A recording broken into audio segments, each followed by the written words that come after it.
Isang mapagpalang gabi po sa ating lahat. Ang aking isi-share ngayon sa ating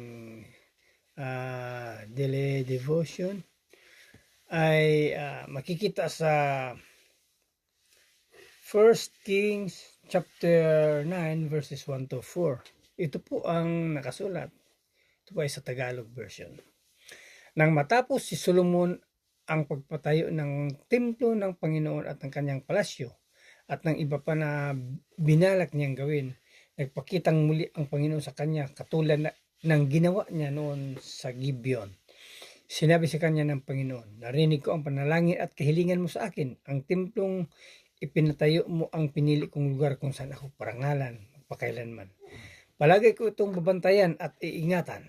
At ikaw, kung mamumuhay kang tapat at matuwid sa aking harapan, katulad ng iyong ama na si David. At kung gagawin mo ang lahat ng ipinagawa ko sa iyo at tutuparin ang aking mga tuntunin at mga utos.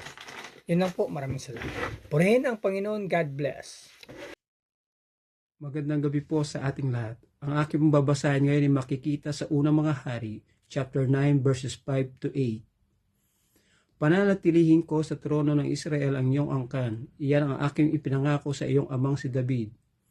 Ngunit kung ikaw o iyong mga anak ay tatalikod sa akin at hindi susunod sa aking mga kautusan at batas, kapag kayo sasamba at naglingkod sa ibang Diyos, palalayasin ko ang bayang Israel sa lupaing ibigay ko sa kanila.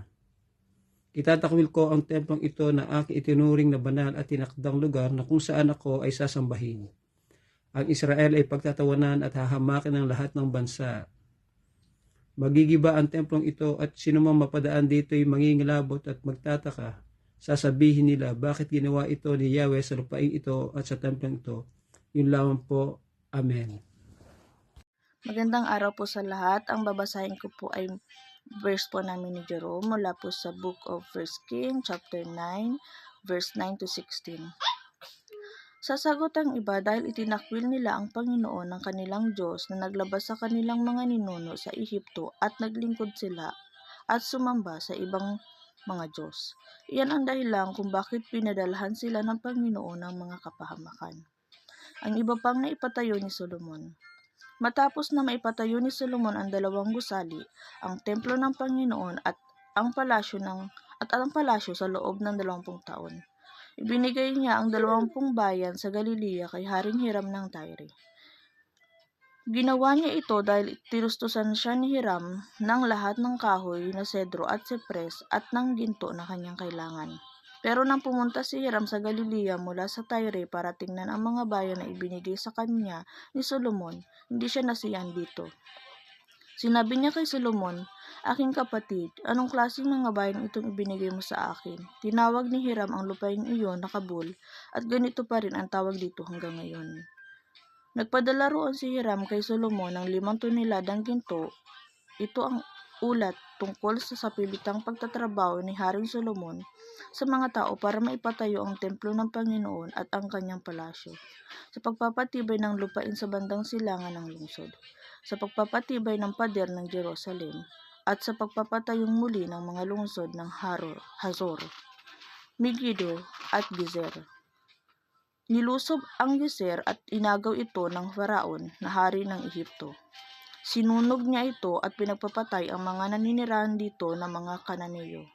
Ibinigay niya ang lungsod na ito sa kanyang anak na babae bilang regalo sa kasal nito kay Solomon. Amen. Maraming salamat po. God bless po. Bible yan. Magandang gabi po sa lahat. Babasahin ko po ngayon ay makikita sa 1 King chapter 9 verse 17 to 20. And Solomon rebuilt Gezer. He built up Lower Beth Horon, Balat, and Tadmor in the desert with his land, as well as all his store cities and the towns for his chariot and for his horses, whatever he desired to build in Jerusalem, in Lebanon, and throughout all the territory herold. There were still people left from the Amorites, Hittites, Perizzites, Hivites, and Jebusites. These people were not Israelites. Yun lang po. Purihin ng Diyos. God bless. Good evening po, Blessed Monday. Ang aking pong Bible verse for tonight is from 1 Kings chapter 9 verses 21 to 24.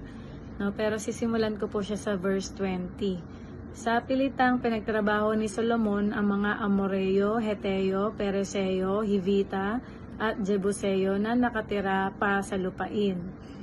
Ito ang mga anak at apo ng mga nakaligtas ng iutos ni Yahweh sa mga Israelita na lipulin ang lahat ng lahi na daratnan nila sa lupain ng Kanaan.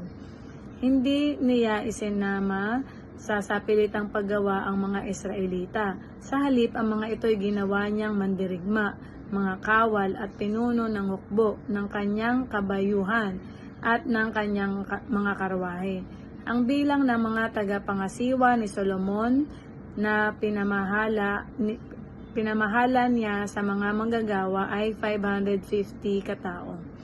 Nang mayari na ang palasyong ipinagawa niya para sa reyna na anak ng Faraon, pinalipat niya ito mula sa lungsod ni David. Pagkatapos, ipinagawa niya ang Milo. Amen. Ang mabuting balita po ng ating Panginoon.